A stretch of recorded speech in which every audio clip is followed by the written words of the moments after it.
This is part 2 of day 2 of a little 3-part series of the groundwork I did with Ghost. After I did the some disengaging the hindquarters and working on desensitizing him to the flag, he was doing so well, I went and grabbed the tarp. As you can see, I carried that tarp out there, laid it down, and he really didn't care. This is kind of a long video, but I like the progression in it and how non-reactive he was to everything. So I just wanted to show it and show you guys what, desensitizing him to a tarp can be like and what you want to get to. This is his first time with the tarp, but he was so with me and felt supported that, it wasn't a big deal at all. He kind of left there a little quick. I want him to leave like super calm. I want him to walk over it with no issues at all. So I'm just going to send him over it again. He's just checking it out, but he doesn't mind walking over it at all. Still a little quick leaving. Send him the other way.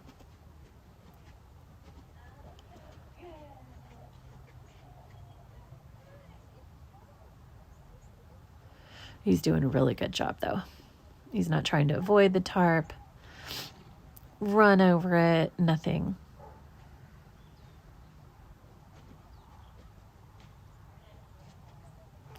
So when I'm on his back later and we're on a trail ride and I ask him to cross something that looks funny, this is what I want it to be like. So I do this before I ever get on his back.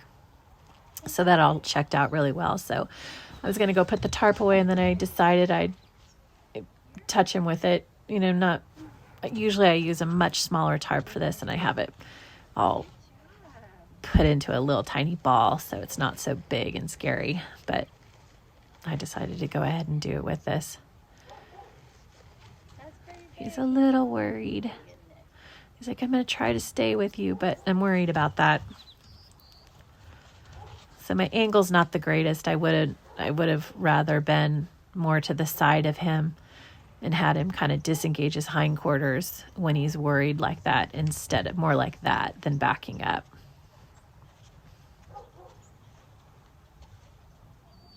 So if you do that at home, I'd have like a little 3 by 2 foot tarp that you can really ravel up into a little ball, and then you just put it on him and start grooming him with it.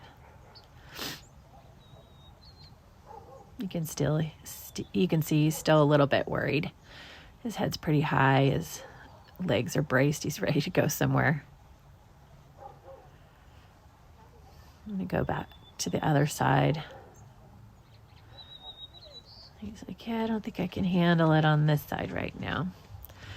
But, my mistake was it was way too big and floppy. I should have raveled it up right away again into a nice little ball that's not so intimidating to him.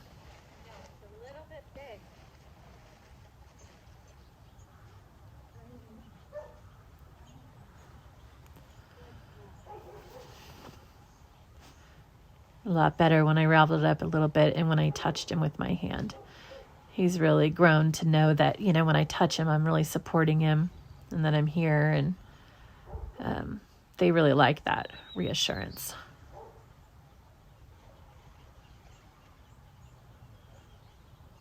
So he's a little bit more chill now. His head's still high. Ultimately, I'd like it where he really drops his head and just really relaxes into it. But, this is the first time he's ever had this done, so he's doing a great job. Now he's seeing it from, that change of eyes, and they can get pretty unraveled with that, but he did a really good job.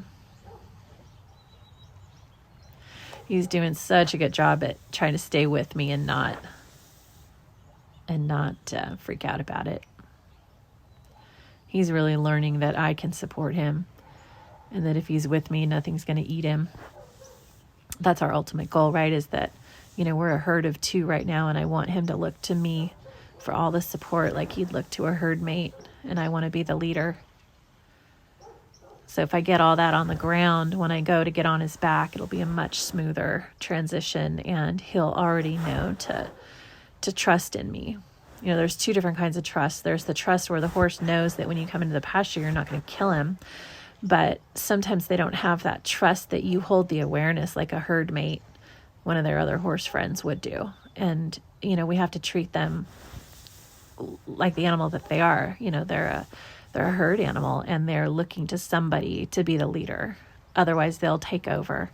And that's what happens when you have a super spooky horse, or, you know, any of that stuff goes wrong. It's usually because they don't trust that the human has their back.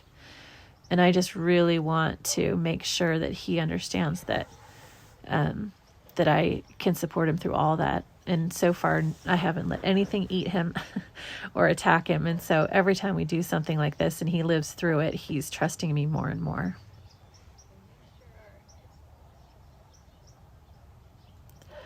So he's starting to get a little bit more relaxed here, looking around, seeing what's going on outside the round pen.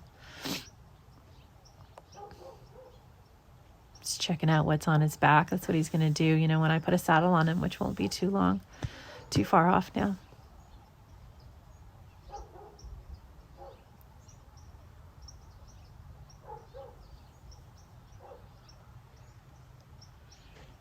Yeah, he's really doing awesome.